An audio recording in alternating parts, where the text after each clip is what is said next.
But let's go ahead and react to this Tesla robotaxi. It's confusing by Marquise Brownlee, otherwise known as mkbhd. This is gonna be the last video we react to. See what Elon talking about. Let's see what he talking about.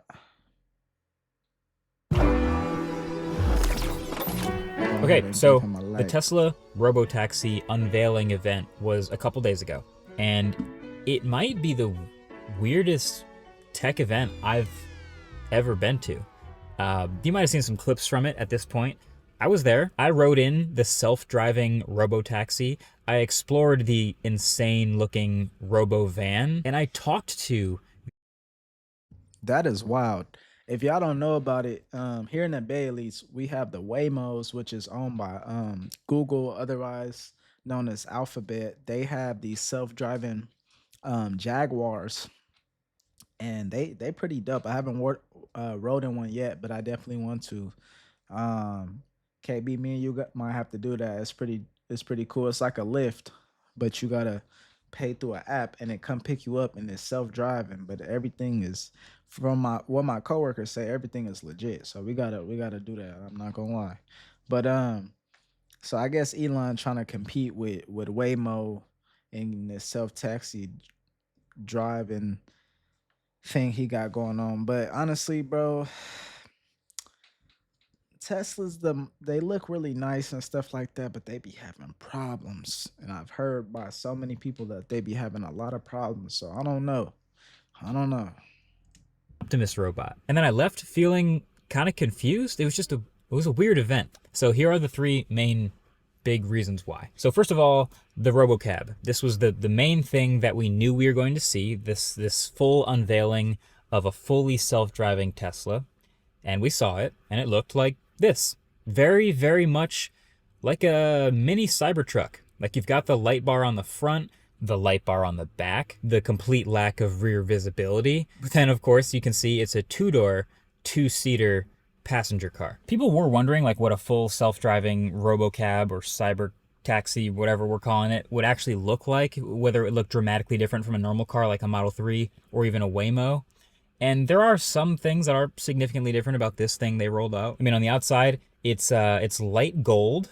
Every single one is this like silvery gold color, although there was never any mention of actual materials. Pretty small footprint. You can see there's no exterior door handles or mirrors or anything like that. And then, since they don't need any steering wheel or pedals, they can sort of push the seating position way back into this more like loungy seating position, kind of near the middle of the car. There's a center armrest, and there's a massive 21-inch touchscreen in the center. And yes, the doors go up. As if Tesla hasn't learned from their lessons of the Model X, they're making another crazy set of doors, which honestly is definitely a hit visually. It's a striking feature of this car alongside the wheels. Let me know down below in the chat for sure on Twitch, and let me know down below on this video on YouTube if y'all would buy this, or y'all would ride in one, et cetera, et cetera. Me personally, maybe I would let other people ride in it first. Pause, if that's a pause moment, and see how that goes. And then if it presumably seems safe enough, then I would take a test drive in that. It looked decent. I don't know though, man. We will have to see, because if they come out with it here in the Bay, I'm gonna let other people ride in it first, and then I'm gonna see what's up. Cause it looked cool. Maybe I do a little review, record it, react to it here on ShotbySkill Live, man. ShotbySkill Live. Which at first just look like these huge gold discs. But then when you take a closer look, they're actually just normal 21-inch low rolling resistance Continental tires, but they've painted half of the sidewall gold to match the caps in the middle. So it makes it look like a super thin, low profile tire with a huge wheel, but it's not, it's just paint. But either way, no idea how much of this is going to make it to any sort of final production. But after waiting in line for a bit, I got to ride in this thing for a few minutes. So I got in, the screen told me to buckle my seatbelt, and once I did, the door automatically closed. Pretty smart. Then I just selected the destination, which was on this screen along this route, which I assume was pre-mapped, and then it just started rolling, just started going. Now, I've been in a self-driving Tesla before, but this one is just a little bit more nervy since there's people everywhere and there's no steering wheel in front of me. But once you get over the eeriness of basically being trapped in this driverless car with no manual override, I started looking around and noticing a few other things. You know, you sit pretty low to the road, similar to a Model 3, but with more legroom since the seating position's further back. And then there's even fewer physical controls than ever before in this car. Like, I basically only found that the window switches were in the middle next to the cup holders. I didn't even see any door latches. Like, the doors only opened with a button on this enormous touchscreen. So again, like a Tesla, it's going to control everything in the car on the screen, including just watching movies while the car is driving, because why not? So you can watch the entire trip that I took uncut on the autofocus channel if you want. I'll link that below. But then the thing is, that's kind of all we got. Like, there were shockingly few details about the actual car actually explained at this event, other than basically like the three main pillars, which are going to be in all the headlines, which are, number one, that it will be fully unsupervised self-driving capable. Number two, that it will be able to be purchased for under $30,000. All right. But then number three, that it would actually also charge by inductive wireless charging. So it pulls up over this wireless charging pad on the ground, and it would charge that way. Not something we've seen shipping in very many cars, especially not ones with large batteries. But that was it. No other numbers, no other specs. Just look at this thing. There's just concepts of a plan. I just had so many other questions from after seeing that. Like, what is going on here? I did, at the event, walk around after the announcement and bump into some Tesla engineers and people who have been working on these things. And so I just ended up kind of grilling them. Like, I asked them a whole bunch of questions. So I'm going to tell you guys what I learned from them, and I guess we can take their word for it. So first,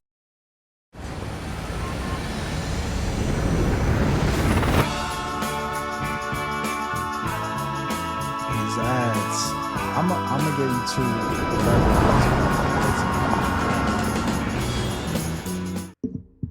first of all, there is no steering wheel or pedals, as you can see. So my first question was, all right, let's say I see an accident coming, or there's something happening on the road in front of me and the car isn't reacting in time. Is there a manual override? And their answer I got was, sure, there will be some sort of minimal on-screen controls available, but the goal is so that you never have to override, which is a noble goal for sure. I mean, it's hard to imagine. We live in a world where that's impossible basically right now. But I mean, if you, even with the wireless charger, picture you want to like drive over the top of it and line it up perfectly, because if it's off a little bit, that's just a giant waste of power. But if I can't adjust it, like, that would be terrible. But speaking of wireless charging, you might. That's kind of scary not to be able to take control of your car. I'm not gonna lie. I'll be scared for my life. That's why I can't do the Teslas, man. The self-driving and stuff like that. Like, unless I got gifted a Tesla, and most time, like, I like to hear my engine, man. Even though the hybrids and stuff like that and the fully electric cars are nice, they're nice, great gas savers. But I don't know, man. I don't know if I could do it. I don't know if I could do it. Yeah, man. I don't know. Wondering why they would try to do this. The main answer, again, is because they want it to be totally autonomous. They want people to just be able to own several, like a fleet of these things, and they all just drive around and charge themselves overnight. And the whole cable plugging in charging thing requires a human, so that's one less human required. It'll just line up on the notoriously inefficient wireless charger. But my question again was, okay, is there at least a charge port, so if I want to supercharge or charge quickly, I can do that? And the answer was no. There is no charge port on this vehicle, so it is not even capable of hitting a Tesla supercharger or doing any sort of road trips or anything like that. It's purely a taxi. I'm told there's no plans for a front trunk. There's just the rear trunk that they showed in this presentation. And there's no planned range or stated battery size. But what they did say is they're simply aiming for this vehicle to be as efficient as possible. That's their main goal. Between the aerodynamics and the low rolling resistance tires, they think they can aim for about 5.5 miles per kilowatt hour. Some of the most efficient electric cars we see today are getting around 3 to 4 miles per kilowatt hour. So this would be like an A plus efficiency if they achieve this. And that's what will let them use a smaller overall size battery for the lighter weight of the vehicle. So it would be nice, they're saying, to clear 200 miles of total range. And that would put this at maybe a 40 kilowatt hour battery pack instead of the typical 70 to 130. So drivetrain wise, that logic does check out. If you want to make the cheapest, most efficient electric car of all time, you gotta hit those things. But then again, you're also telling us this while doing a car with scissor doors. They've been selling people the dream of the car that you buy and own today. You'll drive it to work, and then when you're at work, it'll go drive people around as an Uber for 10 hours or however long, and then you drive it home when you need it, and then when you're sleeping, it'll continue to. Oh, and Cybertruck too, yes, of course. Sorry, I don't want to forget. Yes, yes. All our cars, basically. So yeah, okay, all our vehicles, great. But then it's kind of quiet, but then someone. My bad, y'all. I had to skip that segment because he was kind of ranting about.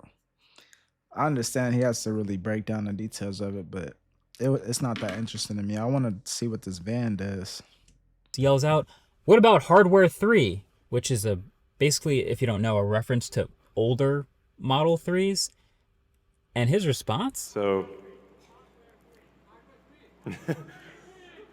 let's not get nuanced here. All right, next slide. So yeah, let's not get too nuanced. Let's just get all our cars will have it, except maybe some of the old ones. All our cars will be able to self-drive though, totally. We'll cross that bridge when we get to it. How about that?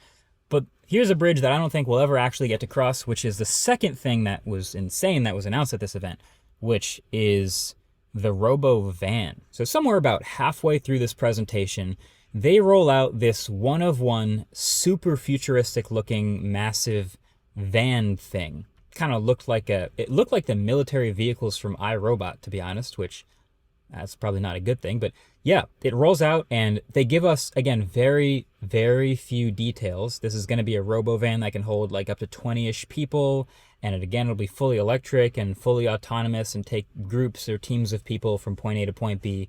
No manual override necessary. Great. Have you ever been to CES? Have you ever watched videos from CES? Every year in January, there's this trade show. It's really fun in Vegas. And if you ever go, you'll notice in the South Hall, there's a section with all the cars, the mobility section. And you'll find about 50 of these every year. There's just like a van with no steering wheel and a bunch of seats that all face the middle. And it's like the future of mobility concept. There's tons of those. None of them ever ship, of course, because there are rules, but I guess there's not, to me, a whole lot that differentiates that brief concept we saw at the Tesla event with the dozens of other vaporware versions of this that I've seen before. That's all I'm saying. I mean, the fact that this one comes from Tesla. That looks pretty futuristic.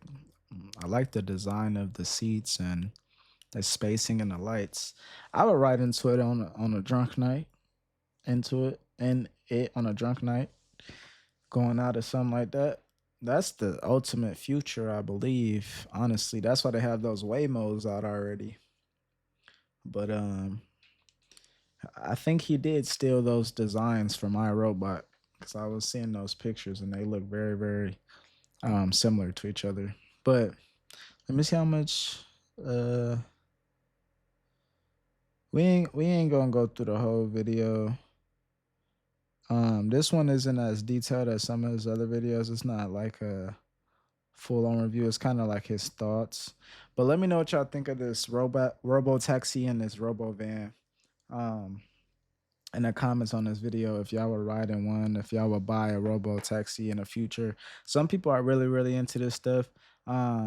Me personally, I don't think I will buy a Tesla in my lifetime. Maybe if my kids or something like that in the future, one in one, maybe, depending on how safe it is. And if, but honestly, the way Tesla is going, I don't think it's gonna last forever, bro.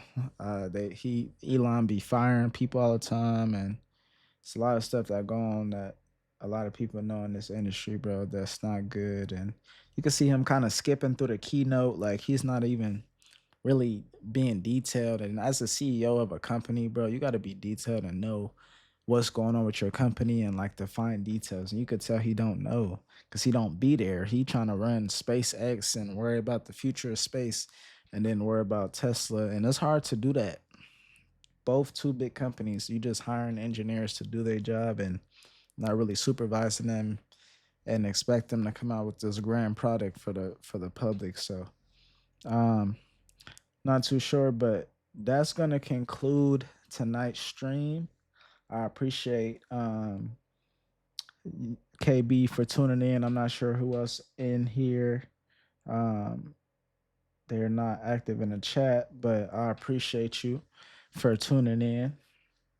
And we will be on stream tomorrow, Friday. We will not be on stream. We will be. I will be at the Warriors game, so I will not be streaming Friday. Of course, Saturday, Sunday, I will be streaming. So pull up for sure. Make sure y'all subscribe to the YouTube channel at ShotbySkill Live. Make sure y'all follow me on Instagram at ShotbySkill. Add me on Snapchat if y'all like at ShotbySkill as well. Shout out my boy DJ KB Only Slaps. Follow him on Instagram as well. That boy, he be spinning, man. Y'all like good music, good mixes. He got great mixes on SoundCloud. Shout out to him. Um, yeah, man. So other than that, I appreciate y'all for tuning in. Y'all have a great night. See ya.